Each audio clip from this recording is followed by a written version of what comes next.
Hello, everyone. This is Laura Womack. I just wanted to say that to look back over the stats of the podcast, it's been truly amazing to see the growth and the reach because we are now in 24 countries outside of the US. That is simply amazing. So as we end another quarter, we're now in 2023. We have several snippets, just highlights from several in the past. And I want to thank you so much for being part of sharing people's creativity and their stories in the Bloom Where You're Planted podcast, sponsored by Never Too Late Cafe. This podcast is called Bloom Where You're Planted. So when you hear that phrase or that quote, what does that mean to you?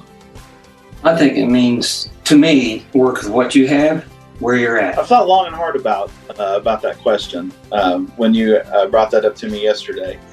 I think it depends. Like you said, it's different for everybody. To me, it's a two answer, or a two-part answer, I should say. My bad.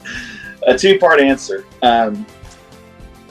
In my circumstance, it is, and in the past, it's been, well, bloom where you are planted. Well, plants don't get to decide where they're planted.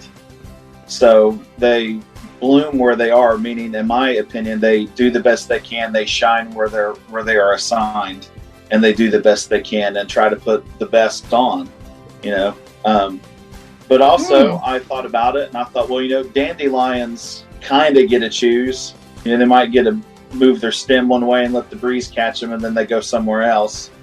So I guess if you don't like where you're planted, hopefully you're a dandelion and you can catch the wind and go somewhere more favorable and bloom there. Yeah, it's I haven't heard it in that phrase, but when I started this, and it seems like it's a theme that I keep hearing this year, was like, kind of start where you're at. And that's what I kind of equate it to, is like, you've got to start somewhere, whether that's a weight loss journey or a mental health journey, or you want to run a 5K. You can't go run a 5K and in your first practice do the whole 5K. You've got to start by jogging a couple blocks, and you got to start by, finding the right shoes. And you got to start with all these little things that add up to the big picture.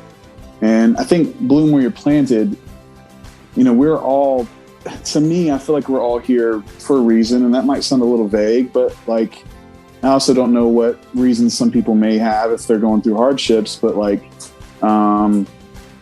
think it just means start with what you got. I mean, start with everything that we're way more capable than we think we are a lot of times. And, again, you kind of learn to just go harder whenever you're faced with your own mortality. And I feel like if we all knew that we were going to die the next week, we would do everything possible to do everything. We would not take no for an answer. And I feel like that's kind of what that kind of loops back around to me, is like, bloom where you're planted to me means like, get out of your own way. Be great with exactly the things that you were given. Each week, we sit down for a chat with someone just like you. Someone who had an idea, a passion, a dream, or sometimes just a thought, and planted that seed, watched it grow into something they wanted to share with the world. If you have an idea for a topic or someone that would be a guest for the Bloom Where You're Planted podcast, feel free to reach out to us on Facebook, where you can join our Never Too Late Cafe Facebook group. We'd love to hear from you.